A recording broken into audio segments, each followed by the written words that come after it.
Turn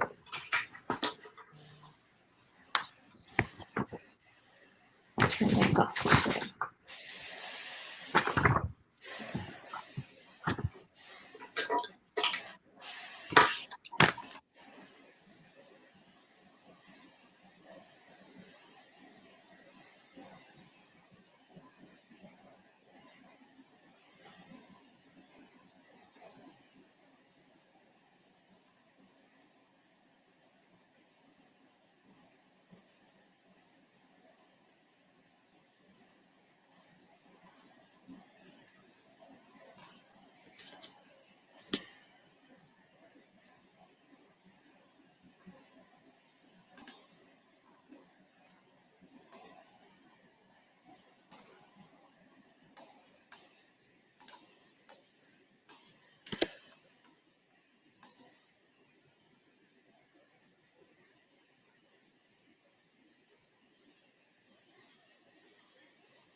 All right, good afternoon, and thank you for joining us for the Sarasota Bay Deep Dive series, where we interview folks whose work has positive impacts on Sarasota Bay. My name is Darcy Young and work with the Sarasota Bay Estuary Program in Sarasota, Florida. And my guest on today's deep dive is Karen Willey, who is with the Sarasota Audubon Society here in Sarasota. Welcome, Karen. Thank you. Hi, Darcy. It's such a pleasure to have you on. I'm thrilled to be here. Great. I'd like to tell everybody a little bit about Karen before we get started. Karen's a certified climate change interpreter through the National Network of Ocean and Climate Change Interpretation, which is a network of scientists and educators committed to changing the public discourse around climate change to be positive, civic-minded, and solutions-focused. Karen sold her Around the Bend Nature Tours environmental company last July after founding it 20 years ago, and also working with SBEP for much of that time to provide Bay-related education.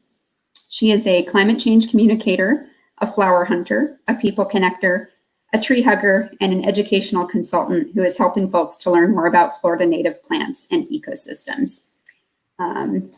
So Karen, can you tell us a little bit more about what you do with the Sarasota Audubon Society? Yeah, my title is Nature Center Manager. So I basically maintain the LEED certified green building and gardens. And with that said, there's an amazing volunteer corps that really takes care of everything. And I just make sure that they have what they need in order to keep the building going and the gardens beautiful. So, and then also that's my official paid position, but I'm also the volunteer on their conservation committee, and I am their designated climate change point person. Great. So, and as a certified climate change interpreter, we have you here today to talk to us about some tips for talking about climate change. So I thought we could start out with just why is it important to talk about climate change? Well, we as a community must protect and preserve our habitats and the ecosystems that we depend on. So that is actually the mission of Sarasota Audubon. Through the lens of birds, we protect habitat. And at NNOCCI, we believe in being responsible with our natural resources. So we as a community can make a difference by handling these problems before they get worse. And I talked about being responsible, and what does that mean to be responsible? It's looking to evidence and keeping an open mind and focusing on the best way to solve the problem. So future generations depend on us and the decisions and plans that we make today.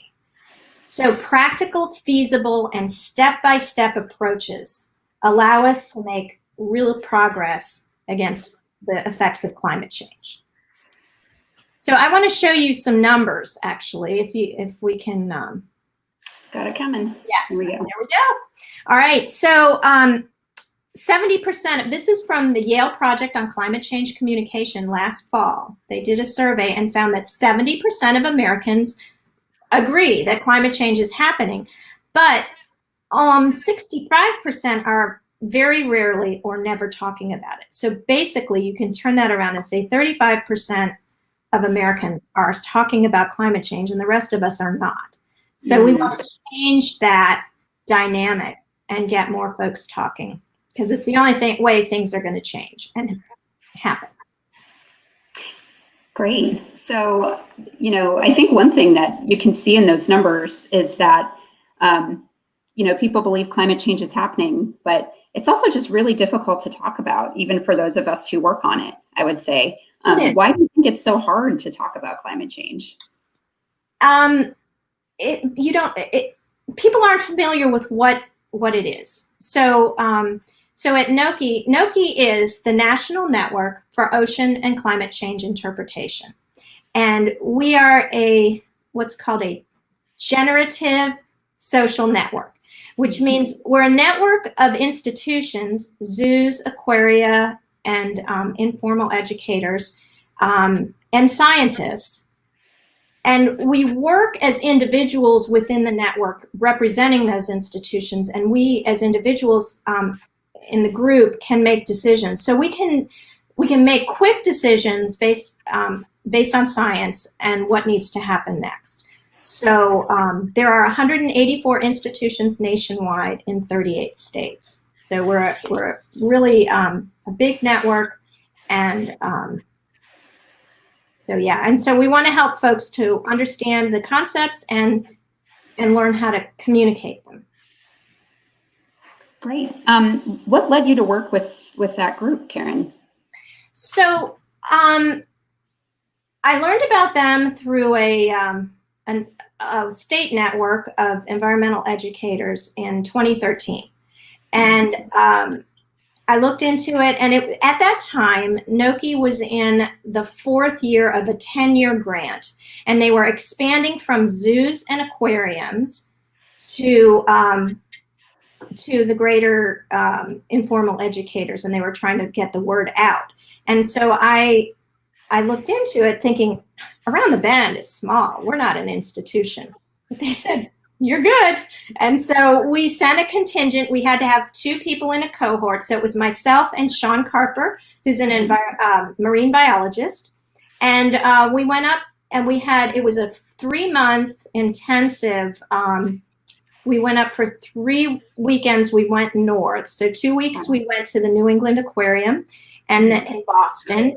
And then we learned our science at Woods Hole Oceanographic. Oh, cool. That was awesome. And then our 4th and final was a surprise destination, and it was Tampa. So we got up to we had to spend the weekend at or midweek. It was midweek, but we were at downtown Tampa at the Florida Aquarium. So there are 2 local big institutions. The Florida Aquarium and Mote Marine are both members. So we got involved. Sean and I trained, and then we came back and we trained the 10 Around the Bend guides, as well as the Manatee County Natural Resources staff, education staff. And then we incorporated, as appropriate with grade level, to our field trip programs. So we're talking climate change now with the students. Wonderful. How do you incorporate that training and what you're doing with the Audubon Society and with other groups that you participate in locally? Audubon's awesome. They sponsored a series of climate walks this year. So we go, I lead the climate walks. We can take, we went up to about 25 people at a time. We did a walk at 7 different parks. In each park, we talked about a different aspect of climate change, everything from sea level rise to, we started at Emerson Point and talk about historically how the Native Americans might have dealt with sea level rise. And we went to Redbuck Slough and talked about the invasive exotic impacts and celery fields, stormwater solutions. So there were various, and it was wonderful because people saw and learned firsthand what was going on, and then we have a discussion at the end about local solutions, what folks are doing on the ground themselves, and it always ends very hopeful. And that is through NNOCCI we've learned you have to be solutions based and hopeful, and then things are going to change. Great. And the other thing that I find great about NNOCCI is that their ways of talking about climate change are science tested. So they've actually tested these different communications tips with different audiences to make sure that they really do put forward, kind of the desired response. So can you talk about how that was done, or why it's important that those communications tips were science tested? Yes. So we work with Frameworks Institute and New Knowledge Institute, our two social science groups. New Knowledge, now known as NNOCCI. So they actually do on the ground social science research to find out what works with the American people. Mm-hmm. And I'm going to skip ahead here. Shall I reshare your screen up here, Karen? Actually, no, I'm changed my mind. All right, so getting back to the students, I tell my students that knowledge is power. And if you know something, then rather being unsure and afraid, you can then talk about it with confidence. And science, as a basic thing, science is exploring and observing, and it follows a specific method. It's based on facts and research. And research tells us that the way an issue is framed and communicated has a major impact on how people react to and understand it and ultimately act upon it. So research through these two groups, NNOCCI and Frameworks, tells us that the more people that are talking about climate change, the more it will become mainstream and the more likely we will be to act. So it's clear by the scope of climate change right now that our actions have to be big and bold and on a community level. Can you give us an example of one of those science-tested communications tactics that NNOCCI puts forward? Yeah. In fact, let's share the screen. I'm going to go to our toolbox. Great. So, so here you see our we are based the research. Okay, let me start over. The research on the values that speak to Americans. The two values that are the most effective are responsible management and protection. And you'll note that when I introduced why we talk about climate change, I was using I said, we as a community must protect and preserve the habitats and ecosystems that we depend on. So there we have our protection and responsible management right there. And that engages folks. And then we have these are metaphors. There's 4 metaphors here. Our key metaphor is the heat trapping blanket. So basically you just, you learn it and just get confident with it and you can repeat it just like this. When we burn fossil fuels like coal, oil, and natural gas, we add excess carbon dioxide into the atmosphere. And that excess carbon dioxide acts like a heat trapping blanket around the earth. So when the sunlight comes in, it can't not as much escapes as it used to because that blanket is getting thicker. And the excess carbon dioxide is heating the air, and as a result, it's heating our oceans and our waters. The regular versus rampant carbon dioxide is a metaphor because folks then came back and said, well, we breathe carbon dioxide, isn't that normal? And yes, that's why we are showing the difference The regular carbon dioxide is what's always going on. We breathe it out and the plants breathe it in. But fossil fuels come from under the earth, we process them, and then we burn them. That's not something that would normally happen. It's not regular. And by burning fossil fuel, we're adding rampant carbon dioxide into the atmosphere. So that's another really important metaphor. Mhm. Osteoporosis of the sea tells us about ocean acidification. Right. And climate's heart is the ocean. The ocean is climate's heart. So just as we need to protect our heart by exercising and allowing it to perform its function of circulating the blood through our veins, the ocean circulates the climate throughout the earth by the ocean currents. And the temperature moves with these ocean currents. And as we are heating the ocean, it's changing climate's heart. And we need to protect climate's heart just as we protect our own, right? Saving the oceans. And then the last thing is community level solutions. And that is, that's what's going to help. So we have, I can show you the next slide, which is our local community level solutions that we can choose. And these are just three. One is Ready for 100. It's happening in both city of Sarasota and in Manatee County. We're working with there's two alliances, the Sarasota Ready for 100 and the Manatee Clean Energy Alliance. You can join and help to make 100% no fossil fuel by 20, I think is the goal. Maybe it may be sooner. I'm not fresh on that. Another community level solution is your Sarasota Bay Guardians. Get out and do the work and be the change by joining Sarasota Bay Guardians next year when they start up again. This is awesome. You can see we're planting at Perico. This was, I think, 2015, but maybe even earlier.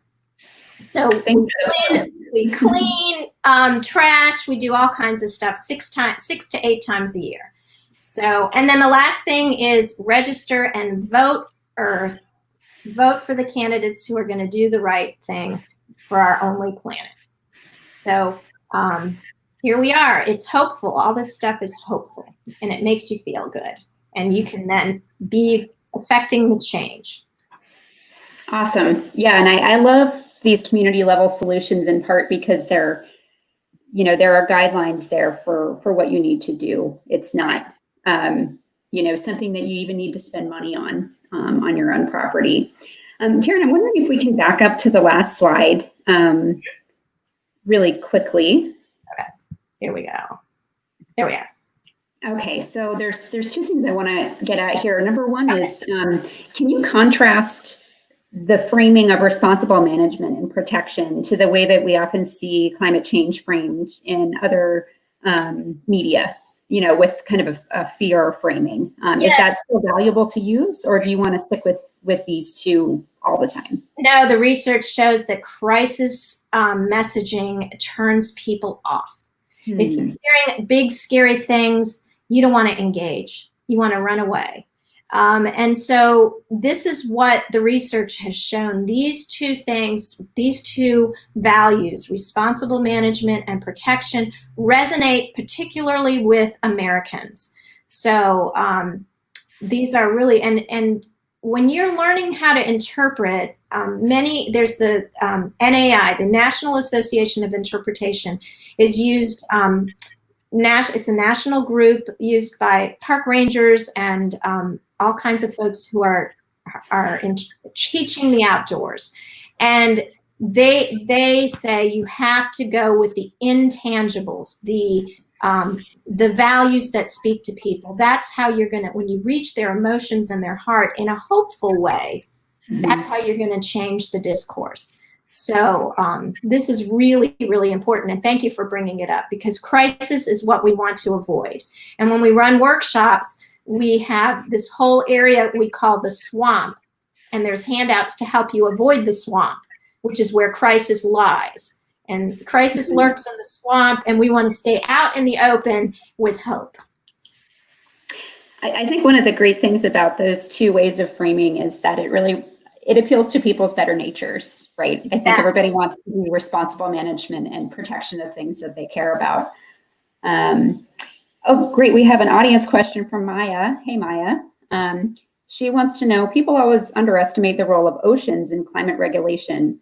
In your experience, Karen, does the climate's heart metaphor resonate with folks?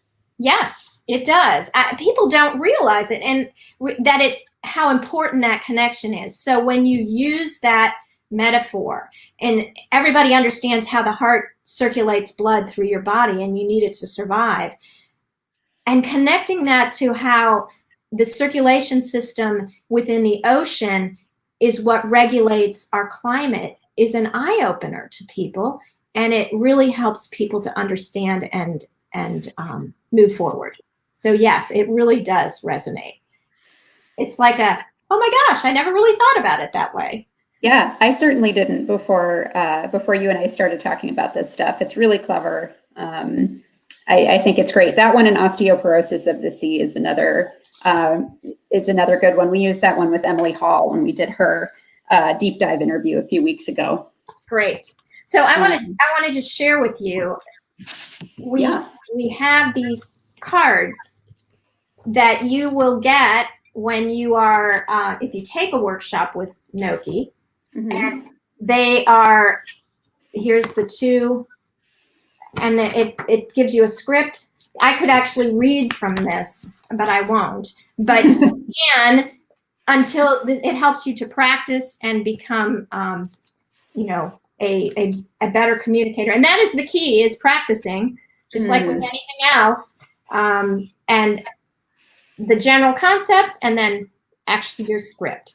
So these are really great tools that come with the workshops. And actually, they're available online at our climateinterpreter.org, which we'll talk about in a minute. Okay, well, that leads me to a question I had for you, which is, are there resources online? If someone doesn't have the ability to take a full training, are there resources online that people can access just for kind of some quick tips? Yeah, so if you want to share, put up my shared screen there. Here is the, this is a great resource. Climateinterpreter.org is our NNOCCI website. And we have, you can see the different, here we have the climate blog. Can you see my cursor there? Yeah, so the climate blog will give you in-depth information. The resources are really great, and I'm not live here, so there's no point in me clicking it. But if you clicked on this, you'd learn. You can find the access to the cards, and you can print them out yourself. And there's all sorts of other resources. Training, that will lead you to a couple of partner sites where there are free online trainings. But there's a really exciting training program coming up. We have started, because we can't go, we were going to do a major study circle in Florida and the Pacific Northwest this fall, but we have since decided to cancel because of COVID. But we were preparing this, and now we're ready, July 12th to August 16th. So I think that registration is open till May 15th at climateinterpreter.org on the training tab. It's a 6-week course done online with a lot of practice. You'll be creating a final project, and there are going to be a lot of us NNOCCI folks helping one-on-one within the practice sessions, and available offline to teach you how to frame the climate conversation. So awesome. We're really excited about this course. Great. I'm excited about it too. I'm going to look into that. All right. And then back to Sarasota Audubon, our intention was this June, and we're not going to do it. It just, everything got kind of discombobulated, but probably in the fall, we're going to do a teacher training. In fact, I think we applied for a Bay Mini grant for it, but we are going to do a teacher training, which will be a I think it's 6 hours. So we'll do 2 3-hour sessions on, and it may, and we could go virtual with this as well. So we're working on that. But it'll be a NNOCCI beginner training. Oops, sorry. It will be a NNOCCI beginner training 6-hour workshop to help you get oriented, and also to help you, I should have put a slide of this, use the climate change tech kit that was developed by Around the Bend Nature Tours for Sarasota Bay Estuary Program. And this climate change tech kit is developed for high school and middle school audiences, and there are lesson plans and everything you need to know to run labs. We have heat lamps and everything that you need for running science-based climate change lessons. And there's also a really awesome sea level rise that's a more in-depth work-at-home project for your students. So that will be also included in the workshop, but it's available. You don't have to take the workshop. It's available online to contact Darcy and borrow it for a week or more. It's not getting out enough. We developed it in 2017, so it's been out there for 3 years, and very few schools have used it, but the ones that have are really, really happy with it. So. Yeah, and we can certainly loan it out for longer right now, just to test it, because it's not being used in schools at the moment. Right. So if we, Anne Marie, I know you're an educator, and I see you in the comments section. We can certainly loan it out for a longer period of time right now, so you can play with it. Karen, I wanted to ask you one last question, which is kind of personal. I know that you are not afraid to speak your mind about things, but I'm wondering, in a really great way, but I'm wondering if you can tell us about how this training helped you, feel more confident in communicating, or maybe how you saw some other folks that you went through the training with become more confident and in speaking with everybody, not just in a professional way, but also, family and friends.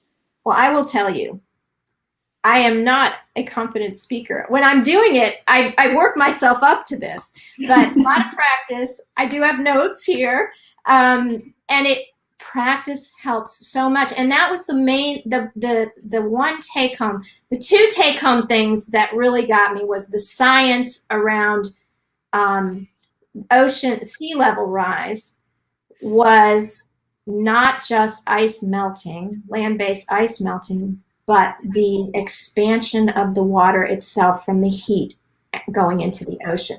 That was like the most eye-opening science fact I got. But the most useful trick was practice. Figure out, and there's a great, you'll also get this great rubric on how to frame your personal solution for your local area. And then once you work that out yourself, which will be assisted by NNOCCI experts, then practice. And we were told to create videos so that we could show our team and practice. And it's simple and it's basic, and you've been hearing that since you were doing piano lessons when you were 8, but it really, really helps. Practice. And so that's the main thing I learned, other than the science and the frameworks. But just practice, and you can say it. And now I can say my heat trapping blanket elevator speech at the drop of a dime. That's what you need. Perfect. Well, and I'm really happy that you've been bringing these conversations, into the broader community, so that we can all work on practicing together with each other and learn from each other how to do it better. So, Karen, is there anything else you wanted to share with us today? Just come out to the celery fields next fall, learn, find out when I'm doing the climate walks, and join us, because it's a great fun. Even if you just do one, you're going to learn a lot, and you go home with hope. And participate in anything you can find that is going to help you to to learn more about climate change, because it's happening and we can fix it. It's not that difficult. It's just we got to make it systemic, and the only way to make it systemic is to get a lot of us on board. And we see that happening with other issues right now, and it can happen around climate change. I totally agree. And Maya has a great point here as well, from one of our climate heroes. What do you think about Katharine Hayhoe's assertion that the most important thing we can do about climate change is to talk about it? I love Katharine Hayhoe. Thank you for bringing her in. And if you want to learn anything, go to her TED Talk. Find her TED Talk and listen to it. She talks about how to talk about it as well. And she's an amazing climate scientist who is a Christian and brings those values in. And she's just wonderful because she's a scientist, and that's what NNOCCI is all about. Is Katharine Hayhoe doesn't need NNOCCI because she's got it figured out and she's doing all the things we're saying. But we're taking our frameworks to scientists, and we're actively recruiting scientists. But we also have scientists in our mix who are because scientists understand the science, but they don't understand how to communicate that science. And so find the scientists like Katharine Hayhoe and listen. Absolutely. Definitely. Let me see. Sorry, messing with the comments. Oh, Christine's on. Hi, Christine. She wants to know, what are some of the common questions or comments you get from people when you talk about climate change? Positive, negative, neutral? You know, it's amazing. The folks that go on my climate walks, I'll get it. And so, but I think the most common thing is, how do you talk to deniers? And it goes back to knowing your audience and finding common ground. And the one thing they taught us in NNOCCI is to bridge and pivot. So, for instance, someone says, yeah, but X. And I said, yeah, X. I understand how you can feel about X and how X is relevant to you. But think about what happens as we are increasing the heat in the atmosphere, and we're increasing the heat in the water, and it's expanding and it's coming into our mangroves, and it could actually drown them out. What do you think about that? So you find the common ground and then tell them whatever it is that you are trying to communicate at that point in a calm, clear, respectful way. So I hope that's a good tactic. It's a good tactic for a lot of different difficult topics that we talk about through our work. Great. Well, we've got some fantastic resources that have been posted in the comments. I definitely recommend everyone checking those out. I have one more that I should have put on, and it's called heated.world.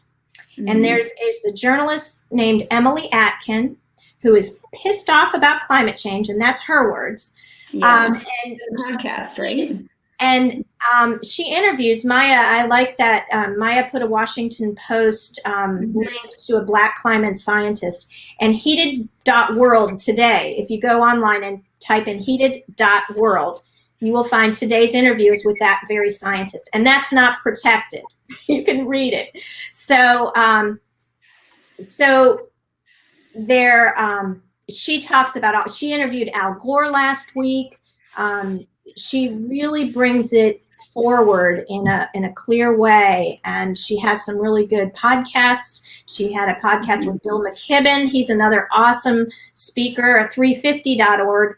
350.org, that number 350 was when Bill McKibben wrote his book about 8 years ago. It was called The End of Nature, which too crisisy, but he's turned away from, he understands now.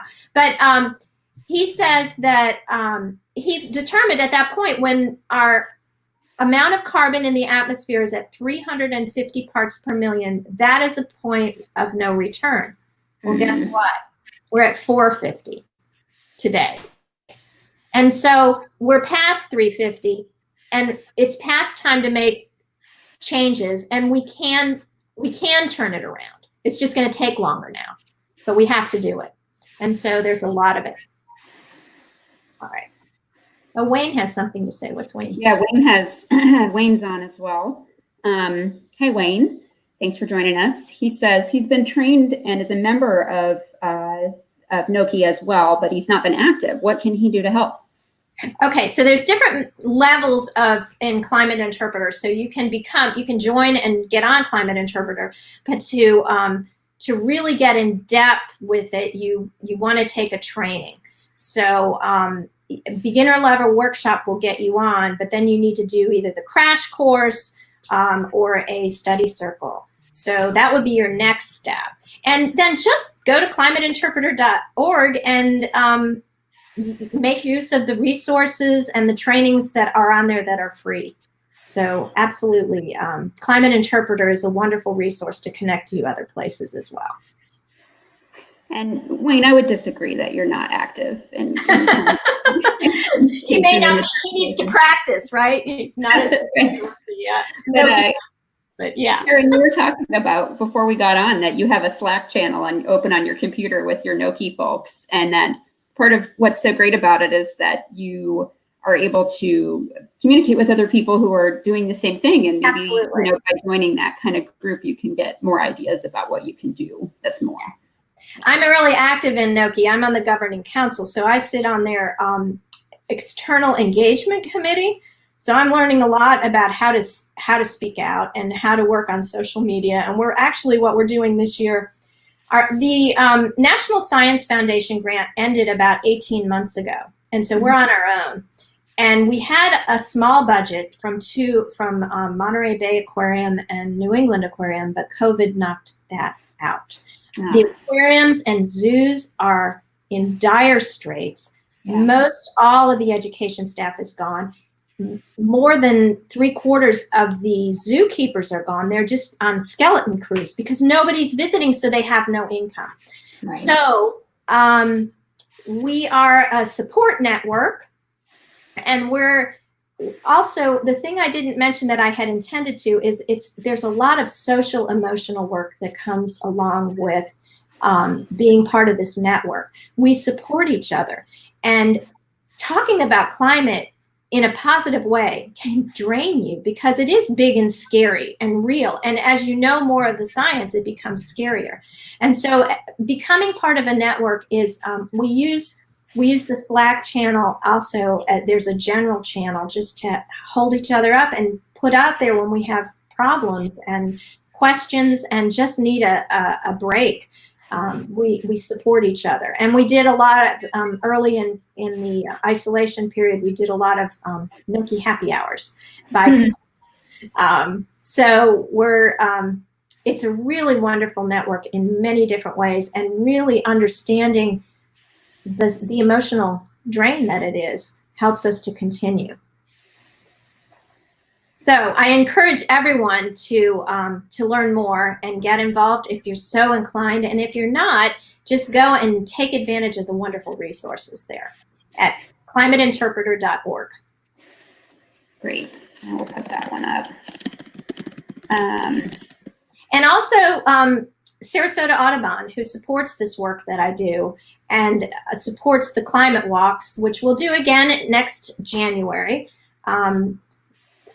Where I run, it's 7 weeks, and then I repeat it. So you have 2 choices to do every tour, and we do it in the winter because that's when most of our residents are here, and it's also when the weather is most amenable to being outside for long periods of time. So, and then Sarasota Audubon is closed for the summer.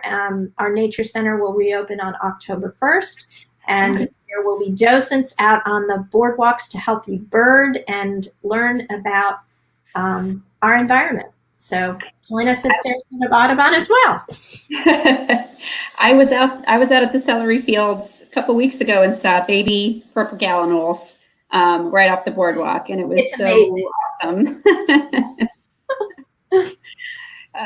Cool. Well, Maya, yes, I see Maya says they want me to do a climate walk at Boyd Hill. I'd love to. I'd love to do it. Let's make it happen. Awesome. All right. Well, y'all, thanks to the audience for being such great participants with such great questions. And Karen, this was such an awesome conversation. You're inspiring me to talk more about climate change in my professional and personal life. And I hope that's true for everybody who is with us today. So thank you all for coming, and thanks for having me, Darcy. Let's talk climate. And you make it fun. So great. And so thanks, everybody. We're going to wrap up now. But I want to tell you that we'll be back next week, next Tuesday, with Tracy Troxler, who is the Executive Director of Sunshine Community Compost, which is an organization, a nonprofit working in Sarasota and Manatee counties to increase composting in this area, both in residential yards, but also on a community level, composting in parks, which is so super cool. So thanks everybody for being here, and check out those links in the chat, and we will see you here next week.